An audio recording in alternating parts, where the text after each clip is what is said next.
For the first time, Otago Polytechnic has awarded a top title to one of its former staff members. Professor Khyla Russell was recently made an emeritus professor at the Polytechnic's latest graduation ceremony, and she joins us to talk about it. Good evening. Well done. Congratulations. Thank you. What roles have you had at the Polytechnic?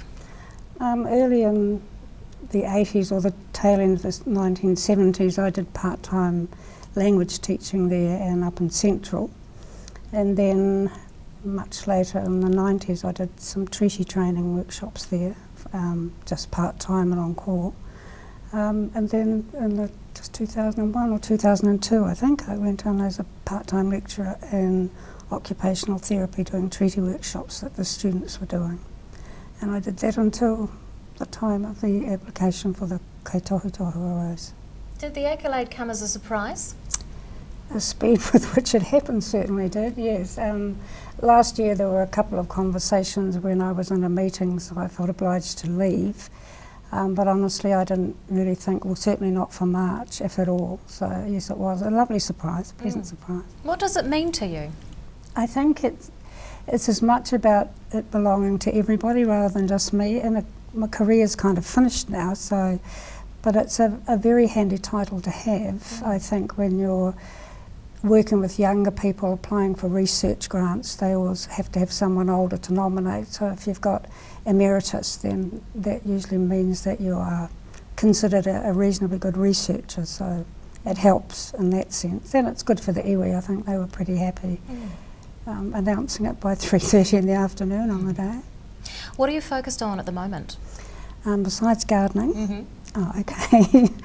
We just finished a group of us of Māori and other Indigenous around the Pacific Rim on a biobanking piece of research. It was an HRC, $1.5 million 3-year project, and that's just completed, or all but completed. Some of those people then came here for a summer internship where we worked with young people who are working in health or training to be doctors or nurses, in terms of what's appropriate treatment and what should be in the syllabus when you're training, and other bits of research that are up and running. Do you think that your status might inspire others? We always hope that we'll be inspirational, but I think a couple of weeks back 3 young people from Puketeraki applied for some research funding, and that was to work with younger than them people, so these ones are just about to do their degrees or just finishing, and they re-established like the tauraka waka in town. There's one at Karatani, and so they made pou and planted out over 3 weekends they worked, and I was their cook.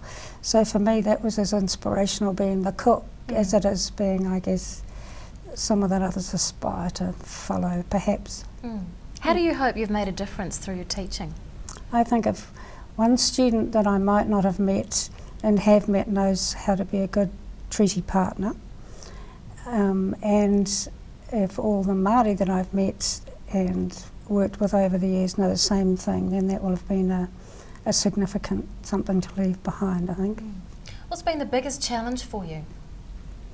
Working in a cultural position, even though it was senior management, even though there was research with it, it is about culture and working in mainstream and trying to be the go-between between the rūnaka's needs and hopes and aspirations and the person who pays your salary, working in a leadership team role. It was always kind of in a way a lonely position because it was the first time it had been made, so whoever succeeds at least will have someone to say, what did you do when this happened?